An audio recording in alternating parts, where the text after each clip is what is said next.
തീപിടുത്തം കഴിഞ്ഞ് 2 മാസം പിന്നിട്ടിട്ടും കോഴിക്കോട് മെഡിക്കൽ കോളേജിലെ അത്യാഹിത വിഭാഗം പ്രവർത്തിച്ചിരുന്ന കെട്ടിടം തുറന്നുകൊടുക്കാത്തതിൽ പ്രതിഷേധം ശക്തമാകുന്നു. ജില്ലാ കോൺഗ്രസ് കമ്മിറ്റിയുടെ നേതൃത്വത്തിൽ കാഷ്വാലിറ്റി കെട്ടിടത്തിന് മുന്നിൽ കിടപ്പ് സമരം സംഘടിപ്പിച്ചു. നിർമ്മാണത്തിലെ ഗുരുതര പിഴവുകളാണ് തീപിടുത്തത്തിനിടയാക്കിയത് എന്നാണ് PWD ഇലക്ട്രിക്കൽ ഇൻസ്പെക്ടറിന്റെ റിപ്പോർട്ട്.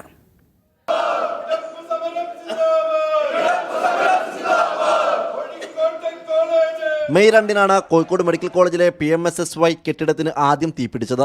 അപകടം കഴിഞ്ഞ് 2 മാസം പിന്നിട്ടിട്ടും ഇതുവരെ കെട്ടിടം തുറന്നുകൊടുക്കാൻ തയ്യാറായിട്ടില്ല. ഇതിനെതിരെയാണ് കോൺഗ്രസ് പരസ്യ പ്രതിഷേധത്തിനിറങ്ങിയത്. തീപിടുത്തമുണ്ടായ കെട്ടിടത്തിന് മുമ്പിൽ കിടന്നുകൊണ്ടായിരുന്നു പ്രതിഷേധം.